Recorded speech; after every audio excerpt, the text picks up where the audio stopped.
On this week's episode of the Infusion Breakdown Show, the Breakdown crew sat down with two of my cousins, up-and-coming business owners Jerome and Sydney Carey, as we discuss the topic of biases, the ones that we've faced in life, the ones that we've harbored ourselves, as well as how biases are formed. Let's see what we come up with. Before we get started on today's episode, I'd like to introduce to you our Black-owned Business of the Week, where we showcase quality Black-owned businesses for you to support every week. This week's business is Pups by Jerome Carey. Jerome is a reputable dog breeder based out of Charlotte, North Carolina that specializes in Yorkies, Poodles, and Chihuahuas. In addition to these pure breeds, Rome's Pups also has Yorkie Poos and other hybrids of these variations. If you have a loving home and you're looking to add a four-legged member to your family, be sure to reach out to Rome's Pups regardless of where you are. So the question we have for today, what biases have you faced and overcome in your life? Comment below, let us know your opinion. We also have timestamps in the description below. As always, be sure to check them out. The guests for today's episode include Sydney and Jerome. The topic of any biases that I've faced, me having a sports background, that's what I'm comfortable talking about. And having a lot of family members that grew up to be like professional athletes, that's always something that I wanted to have. And I already knew the outlook on that was going to be a lot more difficult for me because I am a female, and women's sports doesn't get the recognition that it deserves. And then on top of that, the sport that I chose to play, if you're not a certain height, they don't think you can play. On my dad's side of the family, and I think, my brother and Bryan can attest to this, the height was there. But then, according to, the Carey gene, but if you go to my grandma's side and you go to that Hackett gene, it just completely stopped my growth there. So that's one of the biases I've always had to overcome, is that I'm too small. I can't play. And I think that I showed that heart over height is the mantra that I always live by as I was playing basketball, that it doesn't matter like how small you are, how big you are. If you don't come out to play every day, then there's no reason for you to be out here. And that's what fueled my fire and my competitiveness, is that knowing that I'm already a female, and two, I'm not the size that they want me to be. But that just motivated me to show people that I can play, and I can play with the best of them, and which I've had. I've played with girls that are pro athletes right now. I played with girls that went to the top D1 schools. I actually played with Russell Wilson's sister, Anna Wilson. She's currently at Stanford right now. So that tells you the type of caliber of players that I've been able to play against. And it just, didn't work out for me the best ways it may have worked out for them, and that's a different story. But that's like one of the biases that's always kind of set wrong with me for most of my life as an athlete. But I did my best to overcome that. My college career didn't go the way I wanted to as well, but I fought through as many biases that as well with on the political side of basketball, which people don't realize is another issue. But I just want to create, get rid of that stigma that if you're not a certain height, you can't play or you can't do anything that you want to do. And I think that is something that can translate to whatever you do in your life. You can't let anybody sit there and tell you you're not good enough, because only you know how good you are, and only you know what you can and cannot do. And only you can be the motivating factor to get through whatever obstacle is in your way to get what you want in life. So that's some of the biases that I've definitely faced. Sure, I'm going to continue to find more as I'm, maturing into my adulthood. I'm only 23 years old, so I still have a lot of life to live and learn, but I just know that the attitude that I have now and the perspective that I have now in life, even through sports, has taught me to just keep going and keep moving forward, and that's all you can do. Jerome, what's your take on the question? Yeah, I totally understand her. I was right there with her as a brother. I was there when she needed that shoulder to cry on. I couldn't help her with some of her experiences because I did not experience them myself. I did not get a college degree. I did not get the college experience. But with her being a little bit smaller than everybody else playing, that was something that she did have an issue with growing up. But I I back her up on it. She has overcome that, and she's doing her thing. Do you feel that bias is understandable, I guess you could say? Because I mean, the taller you are, it's not necessarily the taller you are, the better you are, but usually in sport they look for the tallest player now because that's just how it is. Like, yeah, exactly. It's just an advantage, basically. So you think that bias is understandable at all? I mean, I can see where they came from, obviously. But I think as the game, or just in life, things are constantly changing. So to me, you could be the tallest person on the team, but are you really the best person on the team? Are you really the best asset for the team? And me being a point guard, I knew that I was the driver of the team. And it didn't matter how tall I was. If I was able to run the team the correct way, I didn't care who was in front of me. I didn't care if you were 7 feet in front of me. I didn't care if you were 4 feet in front of me. But I mean, I definitely understand the reason behind it, because you do need some type of height in the game of basketball. It's definitely beneficial when you're going against teams that are larger than yours. But as far as it being something that I necessarily think is fair, I don't. Because there's been plenty of times where people have been proven that. You look at Nate Robinson. Dude's 5'7", 5'8". He not only played college basketball, he played football too at the University of Washington. This man went on to the NBA and won, I think, 2 or 3 NBA dunk championships, in the dunk contest. So, you know, he wasn't supposed to make it. He wasn't supposed to do that. But that mantra is something that he also lived by, is that heart over height. And so I definitely understand why the stigmas can come about, but I just don't think it's fair necessarily.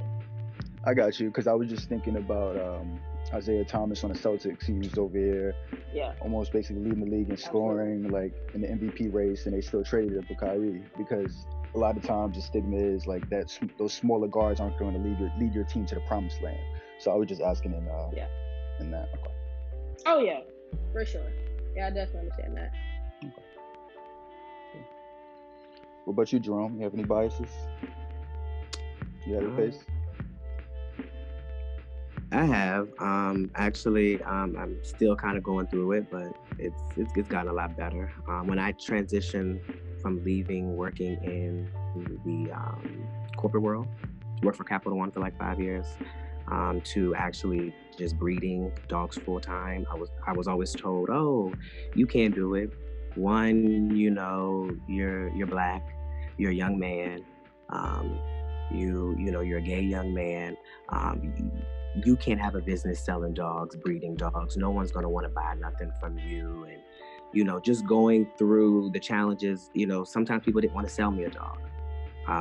Sydney was there. Sometimes people wouldn't give me paperwork, you know, because I wanted to have paper so I can breed my dogs. And they looked at me up and down and was like, "Oh, we're not giving him no dog." And, you know, I had to fight. I had to give dogs back. I had to spend thousands of dollars to get to where I am. And I was always told, "Oh, you're never going to have a business license. You're never going to have a business. It's never going to blossom to anything." So 2 years ago, when I first started, I was always having issues where, you know, I was reaching out to mentors, reaching out to other breeders, and I was getting shut down and no one wanted to help me. And then I would say about a year ago, I ran across this lady she's been a great mentor in this last year, but she came across, gave me great advice, always told me never let your competitors, you know that you are down. Never let them know that you're failing. Always keep pushing, always, you know, trying something new. And with that, you know, I've lost deals on selling dogs. I've lost deals on buying dogs, and I've lost business, you know, for being a black man, for standing up for the Black Lives Matter movement back in June. I lost 200 followers on Facebook because of me posting, you know, my Black business matter, me being a black man, being out there. You know, people did not want to buy a dog from me because of that. And I had to come back from only having, I would say back in June, I had 200 followers at that time. And I had 400 followers, but I lost and went back down to 200 after that. Now I would say we're in January, I'm at 715. So I've gotten back to where I was, but just having to redo things, do things differently for people to see that, yeah, I'm a Black man. Yeah, I'm a gay Black man. I'm just like any other breeder, any other person who loves and cares for their animals, their dogs, their puppies. You know, I have a brand. People know who I am now. They see what I produce, they see what I'm doing, and they see the outcome as well of just everything I have done in the community. What you gonna say something, Dave? Yeah, I was just gonna say, just from the numerical standpoint, I don't think you got back to where you were. I think you superseded where you were. Yeah. Yeah, You're right. Yeah. That's what I was You're impressed right. about. Yeah, You're it's right. crazy. Like I can see on his page, like every day, it's just growing, and to see that growth, just you just always keep going. I'm proud of you, bro, for sure. Appreciate it. Absolutely. I never knew about the exact numbers that you lost during the time of the Black Lives Matter, when it was at its height. The movement was when it was at its peak. When it was at its peak, before I was posting photos of myself out there by the statues and stuff like that, I was at like 420-ish. Around that. That was around June 1st, June 2nd, June 3rd, around that time frame. I was at like 420. And I would say after I started posting stuff about Black Lives Matter, and if you don't support it, basically, you can go, because I don't, at this point, if you don't support, Black Lives Matter, you don't support me and you don't support my business. So I would rather you just leave. And they left. So, at first I was really like disappointed because I'm like, I'm losing business. People, are going to look at me like, oh, they're not going to buy dogs for me. And, I had to realize like, well, those are the people who are going to support me are going to have to support what I believe in and what my business believes in. And the people that I have now on my page, they know I don't play. But, they know that, I'm all about, everything about Black Lives Matter, just everything in general. Like, I realized I did overcome it. And it was something that I didn't think I was going to. Because I thought about giving up a few times. I thought about selling my dogs. My sister was there a couple of times. I called people and they came to the house and was gonna pick them up. I cried like a baby because it was just I thought I was failing. I was like, what am I doing wrong? And then something just told me, no, don't sell your dog. Well, actually, my dog almost bit the person, so that was my sign right there. So I kept going, and I am where I am now. And I have people coming from. I have a lady that's putting a deposit on a dog. She's coming from Washington State to come and get a dog. So, I have people all over the place that are willing to get dogs. They want me to ship them, and I'm not on that level yet, but that's a goal. But I have someone that's willing to come all the way from Washington State to get a dog, and she's heard about me. So I'm doing something right. So that's what I'm proud of as well. Exactly. I'm sure the rest of the family is proud of you, but I want to see it myself as well. So proud of you both. Question. Say, for instance, the roles were reversed and you met someone like yourself, but they had all lives matter and everything posted on their page. Would that interfere with your business with them? No. No? Okay. No. I'm gonna be honest. I do business, with all different, kinds of people. And, it doesn't matter who you support. My main thing is, as long as you're respectful to me, in general, and we can do business together and so I can put those things aside for business. But, if I'm seeing that, you're posting stuff that is looking like it could affect me personally, then, I would definitely look at it differently. But at least try to give everybody an opportunity to do business with them. But if I see how you're handling business before I handle business with you, it would probably be a no. But a couple people I've done business with and didn't even know about it. Until after I'd done business, and I was like, they didn't treat me any differently or looked at how I handle my business any differently. Gotcha. Yeah, I was wondering the line between business and personal beliefs. Seeing Yes. what is that? Yeah. Yeah. Okay. Gotcha. Did you Just want to go, Bryan? Oh, you can go. You can go. Just based off what your question was, I figured there was some degree of separation because, just over the course of interacting with people, no one's going to have an exact one-to-one match with your beliefs. And so if you did business with everyone on that basis, you'd be undercutting yourself. And at the end of the day, like you're in there for a profit. Of course, you care about the service that you do and maintain a certain standard, but do you really care about what the person's belief? You have another goal that you're trying to work towards. Would you rather care? Would you rather know what they believe, or no? Or does it really matter at all? Does Chic-Fila-A care what people's personal belief is when they go to the drive-thru? One lady asked me, but keep going. I'm sorry. I'm sorry. It just depends. I'm pretty sure she did. It just depends on what kind of business we're doing. If I'm just studying out my mail or something like that, I could probably care less. Because I'm not really getting any puppies. I'm just making a little bit of change. But if I'm thinking about giving a puppy, you're a part of my life once I give that puppy to you, like always. So it's like, we're going to be friends on social media. I would love to be friends on social media so I can see the puppy grow, and that does play in for me, but it doesn't stop me from saying, oh no, you can't have a puppy because you don't believe in. No, I've sold people puppies who don't believe in what I believe in, and my puppies are safe and happy and living good lives. That's all I could ask for at the end of the day.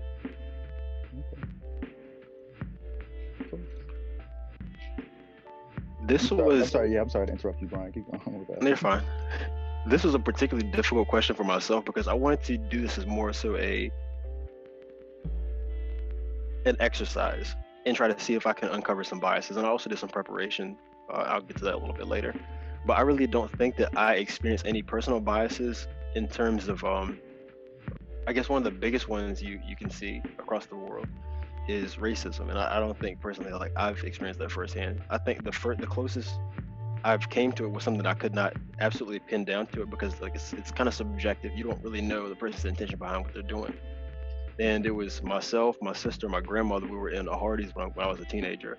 And my grandmother, I don't know if Jerome and Sydney, did you ever meet my grandma? No?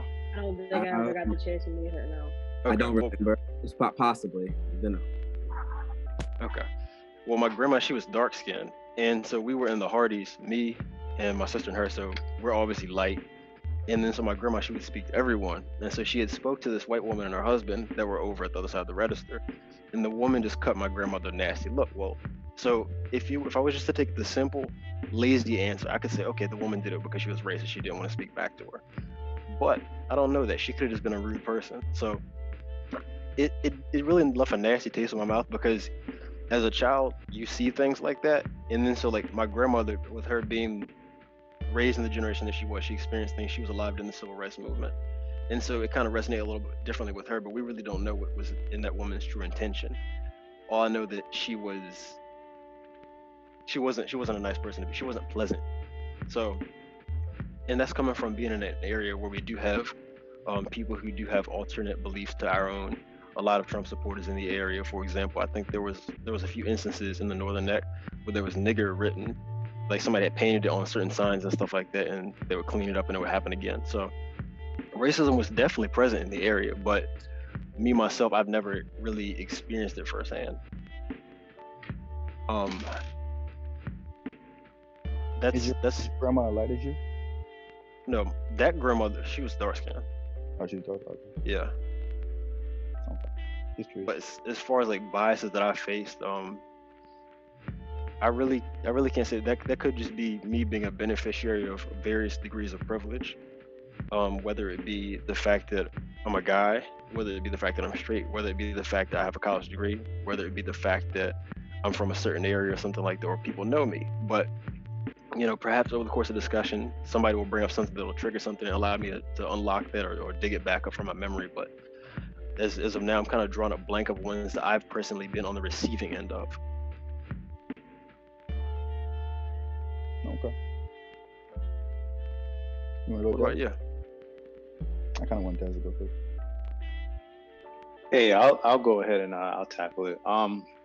This was a question that I really didn't know how to answer at first because we're all still very young. We've really all grown up in like a very interesting times where, you know, I think we're like in a transition regard almost, to where we become a lot more accepting as a lot more accepting to things as a society. Like, I think we're seeing like that kind of get flipped on its head now, but that's like 1 to 2 years of experience now that we have more exposure. But nevertheless, what I felt that my bias was, or a bias that people had against me, was I was very unapproachable. This was something that my mom would always say, I guess you could say indirectly, when she'd ask like, why do I have that look on my face? Why are you looking so mean? And, or she would always ask what's wrong. And I was like, I would always say nothing's wrong. But from the outside looking in, when people look at me, they look at me as I'm almost unapproachable. And the reason why I say that is because I'm an introvert. First thing I always do is I try to read people's energy. I want to see what your intentions are. I want to see your character, even if holding conversation with you is even worth having. And that's just kind of how like I navigated through life. So really just my mom knowing me as her son, I really didn't like look at it from a negative standpoint. But when I first got my, my real first part-time job, I was a cashier at Autobell. Like, I was really good at detailing, did my thing, and then I elevated to be a cashier. Cashiers make commission, and they get all the good money on that. It's about what you can sell at this, that, and the third. So I was really good cashier, and then I became I was in contention to be an assistant manager. And this is all at like 19. And so I went through the class, and then I had did everything right, was top tier on everything I did. But the district manager that was responsible for approving assistant manager said, well, he always looks mean. I don't understand how he can sell stuff, because every time I've came by, he always looks mean. And my manager tried to vouch for me and say like, hey, this is just who he is as a person. Like, he needs to know what your intentions are. He needs to identify with you first before he opens up to you. And so I guess to cut the short story, I didn't end up getting the position just because that was something that manager or that district manager was not willing to overlook. Regardless of my stats, regardless of what I brought to the table, he felt that with me being unapproachable, or having a look that I was unapproachable, that if it came time to handle a situation with a customer who wasn't emotionally stable, or having a little temper tantrum, that I wouldn't be able to handle that. And I think he misread it 110%. So eventually I just walked off the job. Like, a lot of stuff was happening and moving in a direction that I really didn't understand. So I've always been someone to protect my peace. There was just one day to where like he came through and I got pushed to the back. I was selling, I was getting my commission, and I got told to go to the cash register because he was coming in. And so I thought long and hard about it for like 2 hours, and I just walked off the clock. I said, hey, tell our manager I quit, and I walked off the lot. Went through a little period of time to where like I was unemployed, and I really just started thinking long and hard about it, and I couldn't come up with an answer. Like, I really struggled with identifying myself and the purposes that my actions held. Like, I didn't understand myself as a person. So I think the experience that I gained from 19, 20, I left the job in 2016, so I was about 21, 20, going on 22. From 21 to 25 or 26 had become like a exploration of self. And like, as I got older, I had my son, I graduated college, went through all this stuff. I realized that everything that I was doing was to protect myself, but I didn't understand the whole thing until I had got hired at my job at ADP. When I got to ADP is corporate America. So what you will often see is a lot of people speak without thinking. And I know there was this one meeting that we were in, and my manager was asking a whole bunch of questions, and there was this one girl, and she was just loud, always tried to give an answer, she'd be wrong. So there was one time she gave a wrong answer, and I was like, no, I wouldn't look at it that way. I provided the correct alternative. And I remember after that meeting, she said to me, when you first walked through the door, I thought you were going to fail, but I finally realized that you are the person to sit back and read everybody's energy, take everything in for what it is, and then provide the correct response. You find more substance in speaking less than being the loudest person in the room. And when she said that, it brought everything full circle. So that's like when I kind of made this shift to where, you know, I'm still the same person, but I've learned to understand that my face to something that might be abnormal to my perspective could produce the exact opposite. Like somebody's going to smile at that action the same way that I would look at it with a confused face. So kind of the way I overcame it was I've just learned to understand that, you know, everybody's their own unique person. There's a lot of power and respect and just understanding that. Like for me, I didn't understand, you know, homosexuality. I had no problem with it, but it's just something that I didn't understand. Homosexuality. Yeah, I didn't understand it. And I thought that, you know, the more frequent I thought about it, I was just like, there's nothing wrong with it. Like these people, they are not, you know, they don't have any ill will to me based off of my sexual beliefs. I have no ill will towards them because of their sexual beliefs. What power would this prejudice have? Same thing with white people. Like, yes, I understand that, you know, we have hundreds and thousands of years of, you know, mass genocide and this, that, and the third. But I feel like there's a lot of power in giving people the chance to prove you right while simultaneously giving you the chance to prove you wrong. So, you know, I've just really came to the point to where instead of being that unapproachable character, I learned to identify, like, the easiest identifier with people is just a smile. Like, I learned to just start smiling. I learned to say, hey, like, there's no true substance that comes with a hey other than it's just a greeting itself. And a greeting and a smile, it go a long way. Like, that interaction with that person can mean the world to them, whereas to me, it's just like, you know, hey, like, I see you, I'm acknowledging your presence. So, you know, the more I did that, the more I realized and more opportunity and the more, I guess you could say, dopamine hits that I got from just knowing that a simple, you know, 4 or 5 letter word has the power to, you know, change somebody's day, rather than me just sitting there looking at you all funny, like, why are you acting this way? Like, what purpose does you acting this way really, you know, fulfill you? And, you know, this was the second that I stopped trying to understand everybody's purpose, was the moment I found my own. I think, you know, that's just a bias that, like, I overcame gradually, because a lot of people viewed me that way. Like, you know, my son's mom will tell you, like, everybody thought I was unapproachable until they got the chance to actually talk with me. It's like unapproachable in the sense of me being like an asshole. Like, I'm going to ask you a very, very stern or, you know, very complex question to test your intellect, or to, you know, ask you a question to make you feel insignificant. And, you know, that's like the one thing, whether it be women or, you know, any of my, you know, acquaintances over time, like, they'll all say that. It's like, you know, I thought you were a narcissist when I first met you, or I've just gotten a whole bunch of a barrage of different, you know, names or titles that didn't identify with who I was. I feel like, you know, the moment I truly understood myself, I was able to display myself to other people in a way that would be more accepting, not in accepting in the sense of, you know, approval, but accepting in the sense where I can navigate this world with the least amount of biases towards me as possible.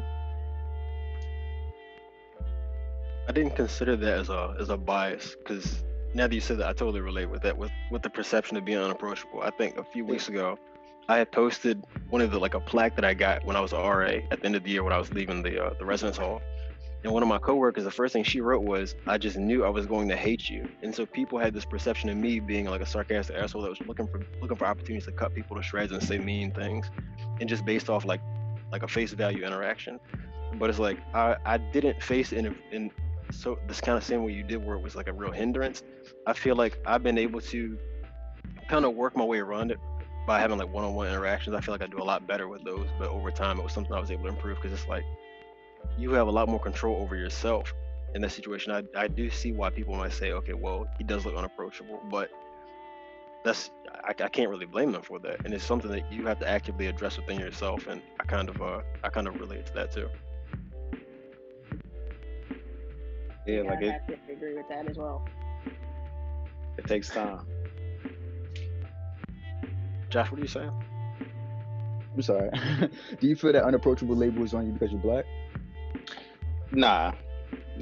Like, I think as black people know, there's a colorism effect within black black people, and people are more likely to approach light-skinned, black folks than they are, dark-skinned black folks. So not to say like it's in the sense of like privilege, but I've never had that issue where people haven't wanted to approach me because I'm black. Like I haven't experienced that corner of racism when it comes to, white folks being more accepting to, light skin rather than black. Like that's not something I've experienced. Gotcha.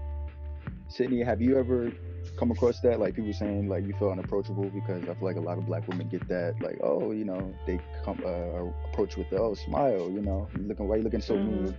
Have you ever got that? Yeah. Okay. I did actually in my freshman year in college. Like my face is just like really like, and I think that's probably can relate to that. I don't really show a lot of emotion until I feel like I'm in that emotional state. And so one day I was walking to class and this guy was just like, it's okay to smile. And I just looked at him like, I mean, I know it's okay to smile, but I just don't feel like smiling right now. I'm on the way to class. It's 8 a.m. I don't want to be walking to class right now. I want to be in my bed. But that was something that after that happened, I thought about it and I was like, okay, so did I really just have that typical resting bitch face? Or was it really just, I just didn't want to be up? And, that's something that I've been trying to, work on myself, kind of like, because I like being around people that like to be happy, like to be positive. I don't like being around negative energy, and I definitely don't want to be the cause of that. So yeah, I've definitely had that happen where, people just ask me like, are you okay? But I'm also an introvert. I like being off to myself. I like observing. And you can ask my brother, we can go to the store and I'm constantly having my head on the swivel, constantly observing anything that's going on because I like to be aware of my surroundings. So in that moment, I may not have the biggest smile on my face. I may not have that very welcoming face, but that's just because I'm protecting me first. And I think for me, that's where that face just protecting me first comes from, more so of just being more open to extend that generosity first. Okay. I got you. Yeah, with me, I kind of, when I looked at the question, I was looking at it more of a racial bias. And that's really how I was looking at the question. I know Desmond kind of mentioned the whole unapproachable thing, but you know how black people, and I kind of mentioned how mostly black women have the stigma of like always having an attitude. You know that? So yeah, that kind of happened to me when I was at my old job working as a bingo computer tech. I was working at a bingo hall, and they had computers for bingo, and I was usually would fix the computers if they were malfunctioning or anything. So yeah, while I was working there, and I was working with two other white guys and a black woman, and the owner of the bingo hall was a white man and a white lady, to the point that it made Gavin from Cloud 9 look like a moderate Democrat. Like Desmond knows what I'm talking about. So that's how white they were basically. And I don't know if like all black people have this, but I always have that white people are getting uncomfortable sense. So the fact that I've been there for a while, on top of there's another black person that I'm always constantly with, and I'm like laughing with and cooling with all the time. So now I find myself being lied to on certain things because I'm like cooling and more comfortable around this black person at this job. And then the schedule changed, so I'm no longer working with this black person anymore. And then the environment basically became so uncomfortable to the point that I had to leave. So yeah, it was my racial bias really came through with me being forced out of a situation because I was with another black person who was so comfortable in that position, and it was like, you know what? And it made white people become uncomfortable. So that was really my racial bias. Yeah. How much certainty do you have in saying that was on the basis of racism?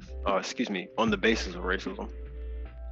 I'm very certain. I know what you mean as far as could that happen to everybody, or how do you know they didn't like me because I was black or anything like that? But I do feel you had to be there too, but I do feel it was definitely on the basis of race, just the situation and what I got, the sense that I got around them. You know what I mean? So, but it's really just a personal feeling that I get when I'm around like certain white people, and usually it's true. Yeah, that was more so a genuine question out of curiosity, as opposed to being an attempt to challenge your your experience on that, because I was just curious, how exactly did you know? Because like ultimately, like you were there firsthand. You said that was a feeling that you got being in their presence. Yeah, especially in that owner coming in dressed as Donald Trump too. Not that with the red hat. No, like for Halloween, he came to do with a suit on, like put his hair the right way and had like a sign or something like that. Oh, I forgot. Yeah. Like so he like actually, so you weren't being funny. You were being serious. No, I'm dead ass. I'm dead ass. No, I'm dead ass serious. He came and dressed up like Donald Trump for Halloween. Like so serious. The funny thing is too, like a lot of black people go to that hall too. So I'm just it's wild. I don't know. If only they knew. Yeah, I feel like they knew, but I feel like money, because at the bingo hall you're trying to win money. Like so, I feel money goes over pride in a lot of cases. So kind of like what you were saying earlier, or your question that you posed to Jerome. Yeah, exactly. That's why a lot of people, because You just gonna say something, Bryan? Do you have anything else you wanted to add on that particular subject of the biases that you faced? Oh no, that's it. Because I want to flip this conversation on its head, and so it's easy to talk about what's external to us and like what we feel has been imposed on us in our experiences. But I want to pose the question to each of you: what biases do you have? And I'll give you a few minutes or some time to think about that as I go through my thoughts on the subject. So first off, I've identified a general bias towards stupidity. Like I just don't have tolerance for it. And so if I feel that someone isn't at a certain level, then I do feel like a little bit of aversion to being tolerant to them. And so it's not, I try not to say that, like to come off as like elitist or anything like that. I don't feel like I have the highest IQ on the world or anything like that, but it's just something that I find myself doing, and I have to catch myself repeatedly and kind of reframe things. Then in preparation for this episode, I took the Harvard Project Implicit test. So there's several different tests that they've done as part of the study. And so I just took a few of them just to identify biases. How they work is they present a series of words and pictures, and through association, they group them differently, and you press either E or I that corresponds with one side. And so you're trying to identify and sort things. So black and dangerous, or white and friendly. And then they'll switch and say black and friendly and white and dangerous. And based on your response speed, it'll identify your implicit biases. So I took a few of them. And first off, well, I'll tell you the ones that I took and then my thoughts on the test as a whole. So the race IAT, which stands for Implicit Association Test, it determined that I had no automatic preference for African Americans over Europeans. I was pretty neutral on that, which I wasn't surprised. That's what I said in the beginning. And then for the weapons one, it said that I identified whites more closely with weapons than blacks, which that was a bit of a surprise. I thought that was pretty neutral. And then the skin tone IAT I took, and it said I have no automatic preference over dark versus light-skinned people.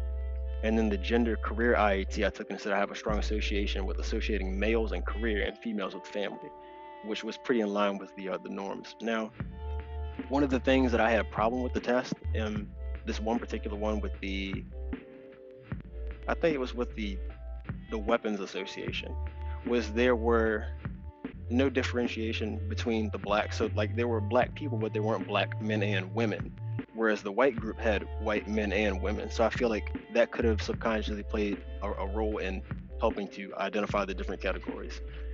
And then the other thing was there was ambiguity within the context. So like with the skin tone preference, it didn't give you any kind of context. So it could have been coworkers, a group project, neighbors, friends, dating. And so that could all change. Like if you prefer to date darker skinned people or darker skinned guys, then I can't be mad at a woman for that. That's her preference. She's allowed to do that. So I think that also would change your answers based upon based upon the context you frame the question in, is how you would determine your test results.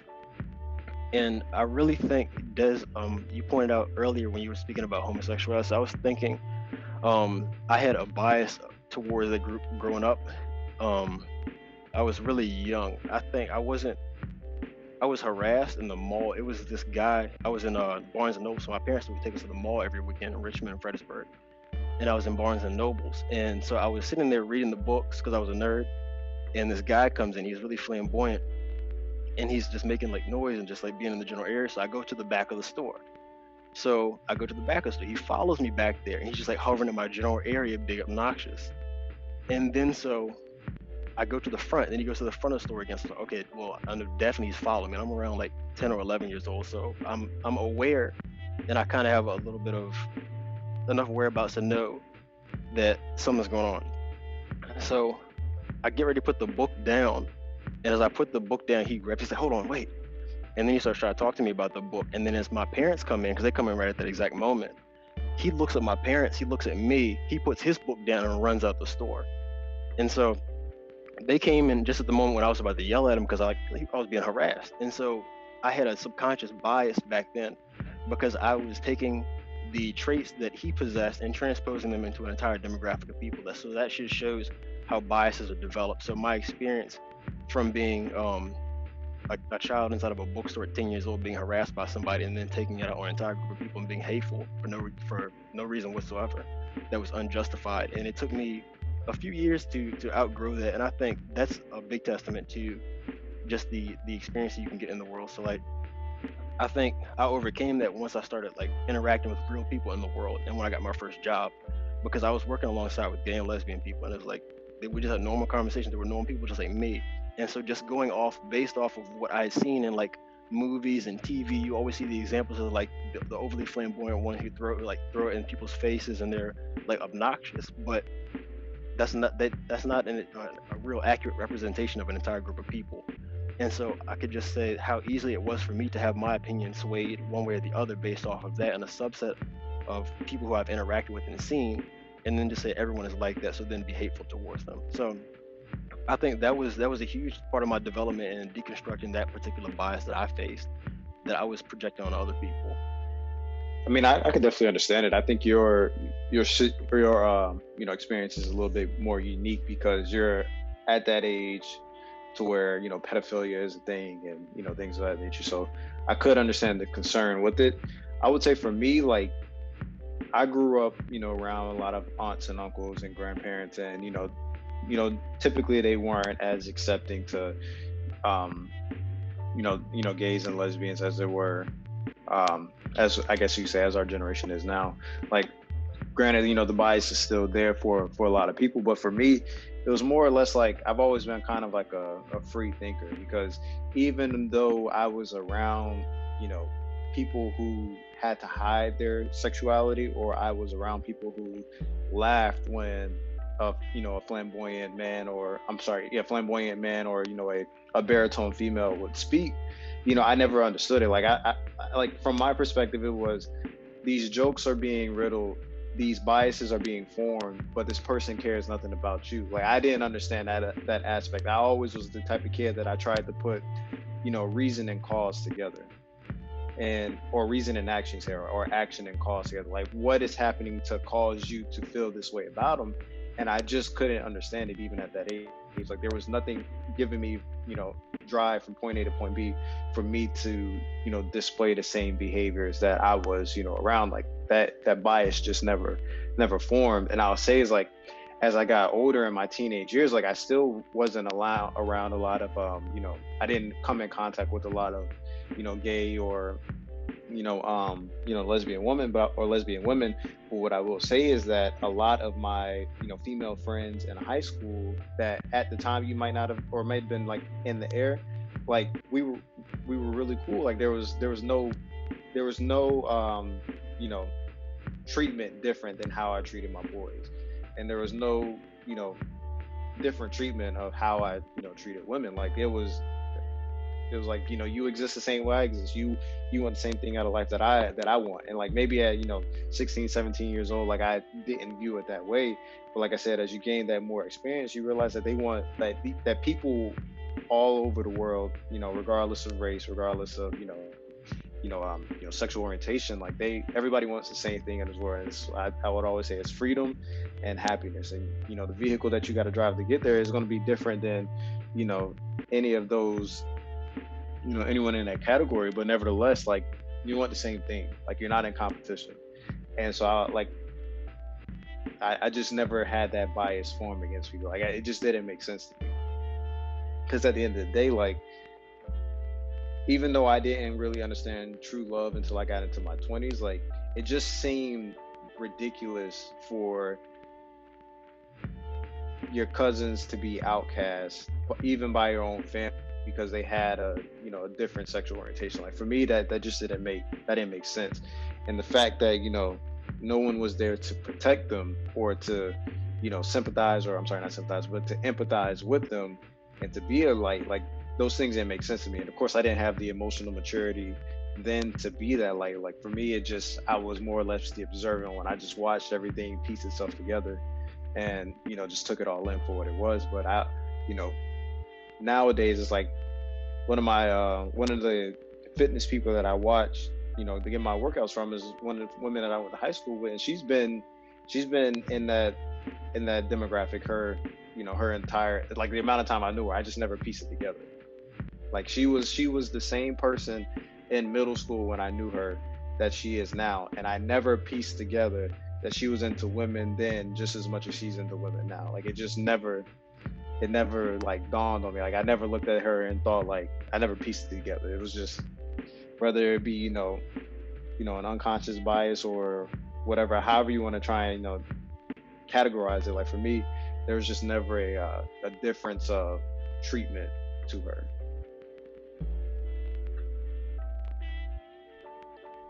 Now, I did experience a lot of that growing up. Like you stated before, about the cousins and the family members kind of separating you a little bit. I'm not sure if my sister maybe experienced as much as I did, but I know I experienced a lot. Family members would look at me differently. They would say stuff, and it wasn't good. It wasn't a good feeling. It did push me away from the family, both sides, mom and dad's side. It pushed me to Charlotte. That's why I'm here in Charlotte now, because sometimes our family, they don't see what the world is today. They still look at it how it was 50, 60, 70 years ago, but that's not how it is now. And I still fight with some of my family members, and they just don't get it. They don't like it. They don't agree with it. So since they don't agree with it, I don't bring it up. I don't bring it around them. I stay to myself. I shouldn't do that. But I would rather be peaceful and keep my energy great than deal with the stares, the looks. But I don't care. You know what I'm saying? I don't care who knows. I don't care what people think, but I'm not going to stress it. If you don't care about it, I'm not going to try to put it in your head like, oh, you should care. You have your beliefs just as I have mine. If you don't like it, that's fine. But growing up, and kind of still to this day, even when I'm out in the corporate world or looking for work or trying to do something new, that's the first thing they look at. They be like, oh, well, he's kind of flamboyant, but he's kind of masculine, but he's kind of, he has a little bit of everything. Depends on how my mood is. I could be up high, I could be down low, I could be wherever, but it's a struggle for me with that everywhere I go. I can go onto the gas station to get to buy, some cigarettes or whatever. I get looked at differently. Regular person that would just come in there and go buy a pack of cigarettes, they look at me, oh, what is he buying? I get it all the time. I get it all the time. And that's something I'm still dealing with to this day. That's in your particular case, that's something that I didn't know about until later. And I never saw you any differently. Yeah, not everyone did. Yeah. Some, because I always kept it to myself, I feel like if you was close with me, you knew. And if you weren't that close, you didn't know. And then if we were friends on social media, you knew something. I'm still like that, I'm still like that. I'm gonna be honest, a lot of people don't know that I've been married and divorced. And I kept that to myself because I don't like everyone, because some people might look at it funny. Oh, you've been married to a man and you divorced him? Yeah, I sure have. I was married for 3.5 years. I'm divorced. I'm living my best life now, but still, like, people just, they look at things differently. Random question: do you always need a lawyer when you divorce somebody? No. No? Oh, okay. No, you can go to a mediator. Oh, okay. It's called an amicable divorce. Okay, I just thought about that like a week ago. But I don't really have any biases really. Like, even just to continue with the homosexuality thing. Like, I think me being the youngest really contributed to me seeing everything for how it is. Like I think I shared up here before. Like my mom had a bias against homosexuals. My dad does too. And I think I said up here, like I had to change my mom's mind. Like, so it's not that serious. Like, like what does that have to do with you? It has nothing to do with you. Like, it's not, like who cares? Like, it's not that serious. So, yeah, I never really had a bias, and I think me being the youngest really was able to look at everybody, see like, oh, this is morality. I know what's right and I know what's wrong. I mean, and that has either nothing to do with me, that makes them happy, and so on and so forth, and that's okay. But yeah, I never really had any particular bias, and I think the homosexuality thing is the biggest bias you see in the Black community. Um, it's- and it's crazy because they don't really realize that it's really cut from the same cloth of you being mistreated by white people in society too. So it's kind of a weird thing. Like, why are you doing this when you was just being mistreated too? So it's kind of wild. But yeah, I haven't really come across any bias myself, not any conscious bias anyway. I know for a fact that's not a factor. Really? Yes. What bias do I have? So for one, well, not currently, but we spoke about this before. Okay, but I'm saying currently. But yeah, keep okay, going. I see. But yeah, I can tell you for a fact we all have biases. That's how we navigate the world and interact with other people. Why we prefer one person or another. It may not be as apparent. Like, for example, you could be biased towards a certain height or weight when it comes to dating. Like, that's a form of bias now that I think about it. Yeah. But in your particular example, the one that you gave about when you became an ABA therapist and how you initially you were uncomfortable around people who were on the spectrum, and then through working with your coworker, I forgot what her name was, but she made you more comfortable with interacting with the kids, and you were able to overcome that. So that's an example of one of the biases that I've identified prior to us having this episode. Would you agree? I guess you could identify that as a bias. They made you uncomfortable, right? Where'd that come from? That didn't come from me being taught anything. That just came from me, my ignorance toward handicapped people. That's really where that came from. That didn't really come from me being taught like, oh, handicapped people are just these certain beings or something like that. That just came from me being not knowing anything. So I guess you could say that is sort of a bias, because it kind of came with, it's kind of parallel to what Desmond said about not knowing much about homosexuality and everything like that. So I do understand what you're talking about. So yeah, I'll take that one. Yeah, and part of the definition of biases is that they can be innate or learned. So I think that would apply. Yeah, I got you. Okay, good job catching that. Did you say anything, Sydney?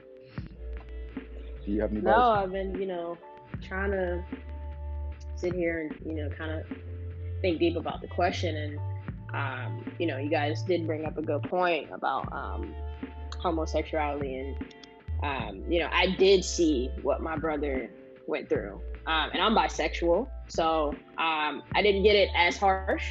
But me personally, his came a lot from a lot of our uncles. And the real manly uncles, as they call themselves. And they prided themselves on that. Mine more so came from my actual mom. That's where most of my bias came from. So I had to deal with that. So a lot of people don't even know this, but I didn't even live with my parents my last 2 years of high school. I ended up moving with my grandparents. And that's how I ended up going back down to the Northern Neck. And that's really where I kind of really started to get into my own sexuality. I got to meet some people and got to really start exploring more so who I was. And as I, got older and got into like my senior year in high school, I got into this really serious relationship. And the first thing that my mom says is, "Why are you doing this to me?" And when she found out about it, and I just didn't really quite understand why it was more so of, why does she think I'm doing this to her when who I'm dating has nothing to do with her? And that's something that has stuck with me since she said that comment. And everything that I've always done, it's kind of always been like a judgment from her, because you have our younger sister who's that girly girl that my mom wants out of me. And that's just not, that's just not me. And so I've always had to deal with always wanting that love from my mom in the way that I felt like I should have had it, regardless of if I was straight, if I was fully gay, if I was bisexual or whatever. So that's where I dealt with most of mine. It's still an everyday process. Definitely things have gotten better with my mom, and I think my brother went through it too with our mom a little bit as well. But I definitely could say for me on my part, I think that bias from her personally has definitely gotten better. I feel like we can talk about things a lot more, but it's still not to a point where I feel like I can just be completely myself about it with her. Now, my dad, on the other hand, my dad is a big teddy bear. He just wants, for both me and my brother and my little sister, who is straight, he just wants all of us to be loved and be treated the right way by whoever we choose to be with. So it's been really kind of hard to be able to, I want to be able to have the same relationship with both of my parents based on who I am. But I haven't been able to do that. And it's kind of like my bias has been towards my mom of more so I don't really talk to her about personal issues like I would go talk to my dad. And that's been learned just because of how she's treated me based on, how I've chosen to live my life. And it's kind of like I think somebody was saying earlier, you kind of have to just let them, I think Des was saying that you kind of just have to let them either show them who they are and you like it or you don't. And that's kind of what I've been trying to figure out, how to weave that into the relationship that I'm still continuously trying to build with my mom, of just showing her, hey, this is me. I'm no different just because who I choose to be with. I'm still your daughter, and the love should still be there no matter what.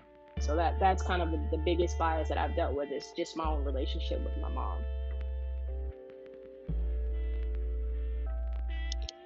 Okay, nice.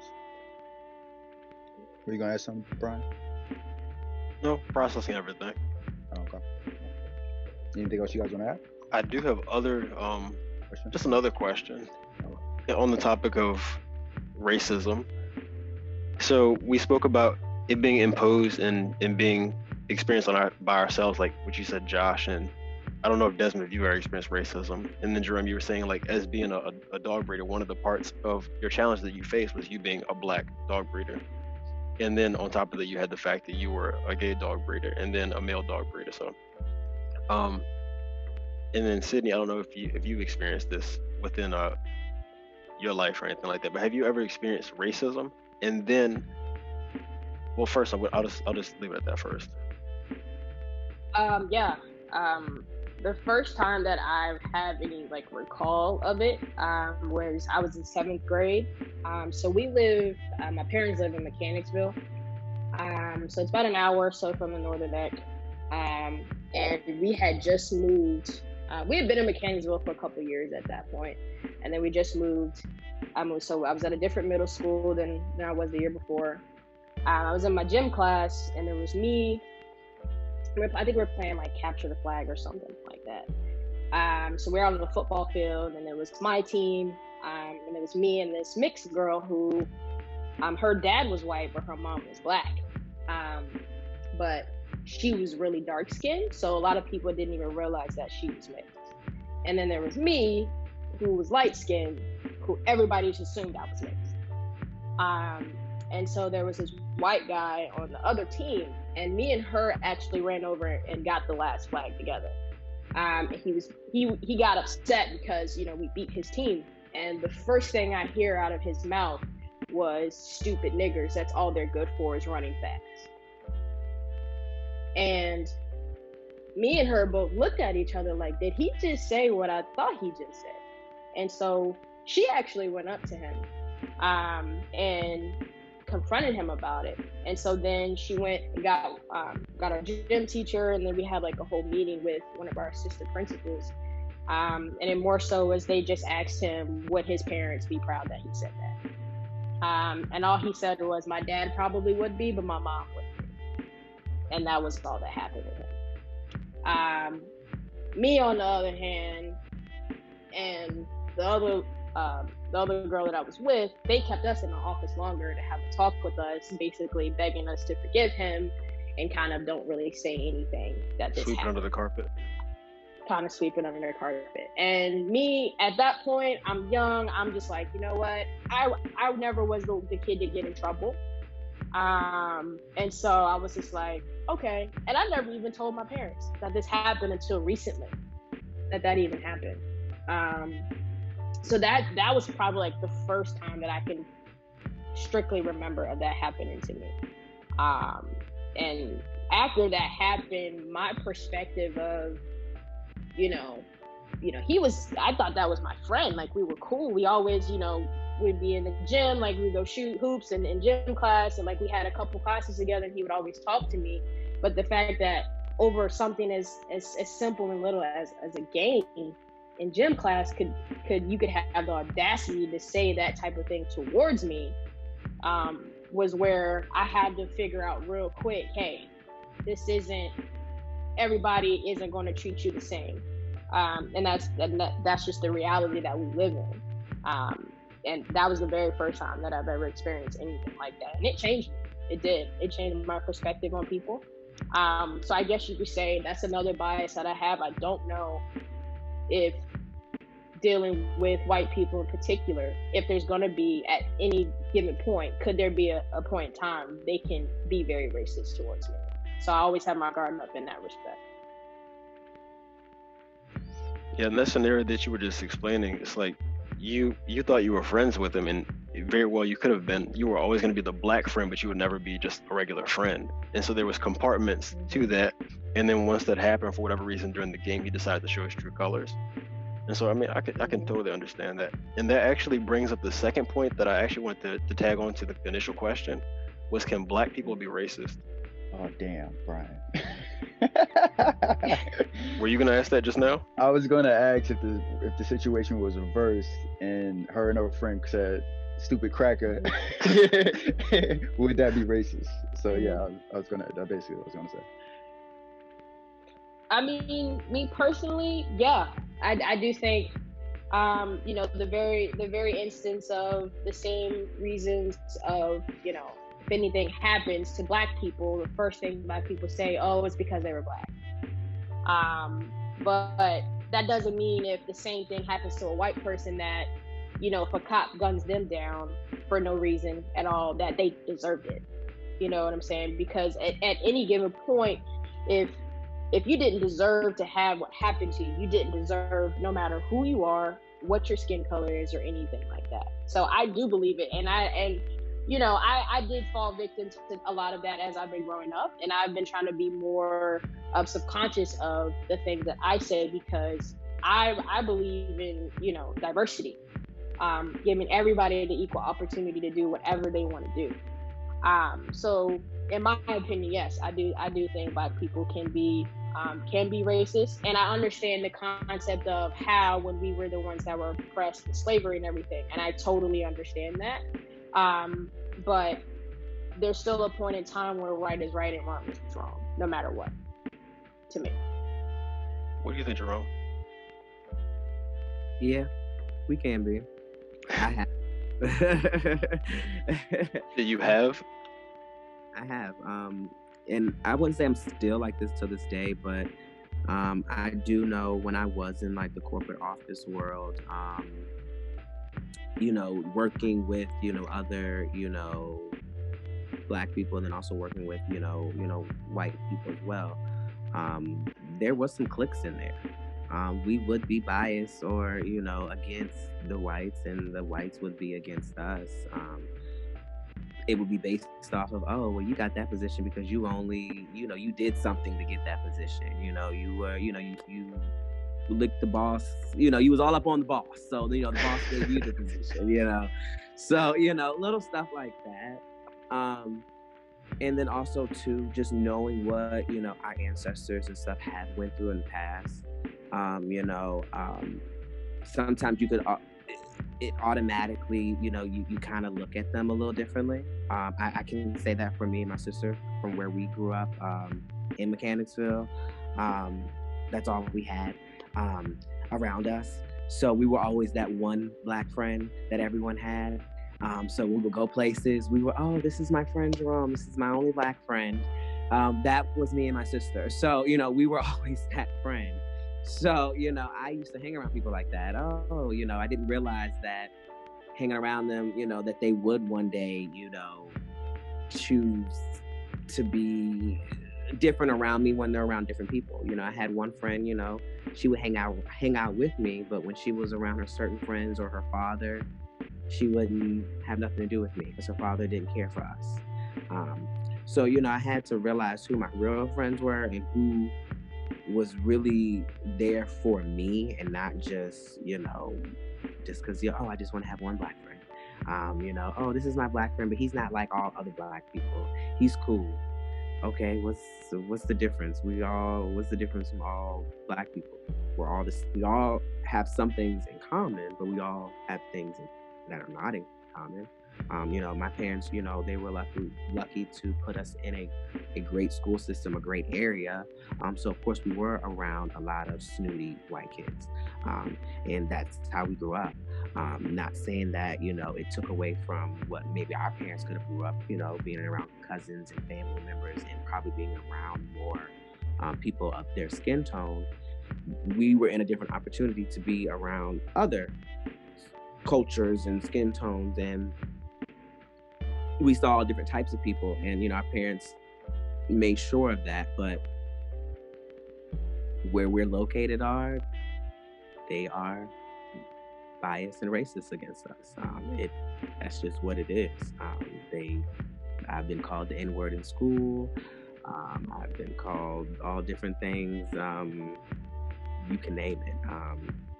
And I just let it go. There's nothing I can do about it. Des, Josh, do either of you want to answer the question before I give my take on it? I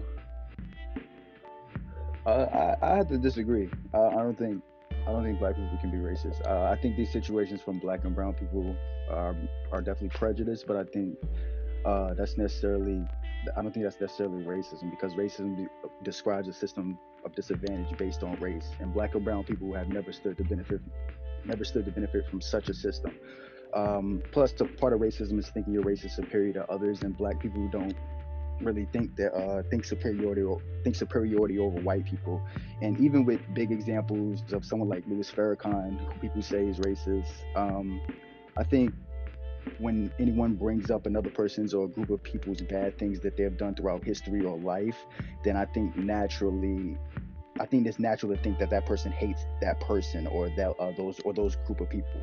And even a small example was something like Eminem and 8 Mile or something, like they didn't hate him because he was white. They hated him because he was white and was trying to rap. So yeah. Like, so you don't think so? No, I don't think so. Like, if they just saw a white person on the street, they wouldn't like jump because he was white. You know what I mean? So that's how I felt. But in situations where it's like white people doing it, it's definitely racism, big or small, because white people always have that advantage because of the system, because how the system was designed. I can disagree with that just a little bit, just a tad bit. I cannot agree with that 100% because sometimes I'm treated, I get treated just like everybody else, but sometimes I've been in situations where I've been treated. It just depends on where you are. I look at it too. Depending on where you're located at, depending on who you're around, and also who you know, is how I look at it too. If you know somebody, just like, the majority of, some people that know somebody somewhere. Do you know people that, black people that hate white people because they're white? Just listen to the conversations. Say it again? Yeah. Listen to the conversations. I've been around them. And Josh, I will also disagree with you, because what you just described is probably like a neo-definition of racism, where they added this idea that they had to have some form of power. So you're looking at it through the lens of oppression, which genuine oppression does exist, without a doubt. But if you just look at it at a minimal level, racism is discrimination on or prejudice, like you said, on someone on the basis of their race. And so I think there's definite degrees within what occurs in the world that we live in. But in terms of just saying that black people can't be racist because we haven't had X amount of power or anything. I don't agree with that. And then to label that as prejudice is like, that's not much better. It's the same exact thing. Okay. Hey, I was gonna say I agree. I actually agree with what Sydney said, and I agree with what you said, Josh. But I feel like I can only agree to the extent of what I think you're trying to get at, where racism is typically a majority versus a minority. But like you said, I think you also, if anybody would be, of course, when people listen to this, is that, you know, prejudice, racial discrimination, like they're all synonyms of racism, which means they're one of the same. So, you know, I definitely agree with what you're thinking, but I think, you know, the racism, or I guess you could say like white people have benefited from the structure that they helped create, and that they definitely, you know, tried to keep a, you know, a really close, tight knit on that to make sure that they're the consistent beneficiaries of it. But, you know, like I agree with everything you said. I agree with everything you said after. Yes, black people can be racist. That's the only thing I don't agree with. I'm sorry, black people can't be racist. Like it's definitely there. It's I hear it a lot. I think you'll hear it. I don't think you hear it as much amongst black people because like, this is just for you because I hear it a lot. But I feel like a lot of that stuff is like behind closed doors, and they say it who they're comfortable around, the same way white people say it behind closed doors with who they're comfortable around. Because like we say, like, you know, over the past, you know, 2 decades, almost 3 decades of our lifetime, we've only been able to give maybe 1 or 2, you know, examples of racial experience or experiences with racism. But they've had those conversations multiple times behind closed doors. And I mean, if you've been on like any gaming console, like they say it all the time because there's no face to the words itself. And we'll say the same thing, like, you know, whether you want to like it, like, I mean, cracker is like, they don't want to hear that. Same way we don't want to hear nigga. Like, they don't want to hear Becky the same way we don't want to hear Tyrone. Like, but is the consequence the same if we do that to them? Like, is there a consequence? Is there a consequence on either side? Yeah, but how bad is the consequence on both sides though? There is no consequence. Like, I get what you're saying. Like, the consequence, like, okay, Donald Sterling says what he says and he loses his job. There is no black person with Donald Sterling money making those type of statements. Yeah. Like, we haven't had the chance to make that type of statement. And I'm pretty sure there are, you know, black people that have, like, on a you know, I wouldn't say a macro level to where they have some type of status and they've said something like that and then they have to apologize the same way, or they can be blackballed because of what they said. Like, I'm pretty sure you can easily try and tie in like Colin Kaepernick. Like, there's nothing he said that was racist. Everything he said was pro-black and, you know, wanting to be a figure for his movement or for the movement, and he was blackballed for it. Like, I get what you can kind of, like, I get the correlations, but at the end of the day, like, racism is still racism. You know, you can only agree that white people can be racist to black people and black people can't be racist to, you know, white folks, just off the premise that it's typically done by a majority to minority. And to further illustrate that point, I want to add the point that, think about not just in a binary way of black and white, but I feel like other like minorities can be racist towards each other, and we definitely are. Mm-hmm.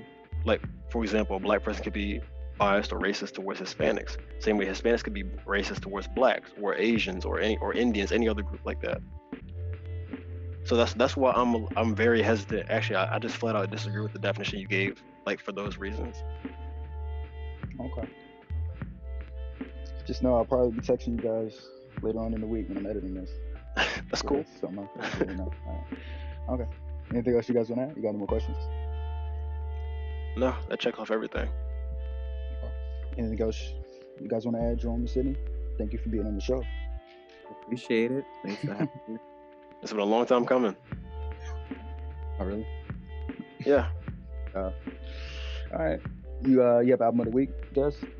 Nah, I ain't got an album of the week this time. Like, I could say Rodeo by Travis Scott. That was what got me through my workout today, but I have a genuine album of the week. I ain't been really nothing's really been touching my spirit when I work out lately. I keep cycling in between stuff, so I ain't got no genuine album of the week. All right. The album of the week is something we just like to introduce, just to give a little album, how you guys been feeling throughout the week. Do any of you have album of the week, Sydney, Jerome? Anything you guys have been listening to? The new Jasmine Sullivan. That's a new album? Yeah, the new album. Oh, okay. I feel like I did if she came out with the album. Okay. You know what it's called? Oh, shit. It's on my phone. Okay. Oh, you good. It stayed Brian will in probably the... find it. Okay. Brian, Yeah, I'll take care of it. Yeah. All right, though. Cool. All right, be sure to check it out then. If you guys like the discussion, don't forget to hit the like button. We're going to see you guys next week. Peace. But while you're here, be sure to check out other great content from the Breakdown crew, including previous episodes of the podcast, Joshua versus Movies, Joshua versus Music, and of course, haven't forgotten about my plant lovers, Feel the Love. Just check out this begonia.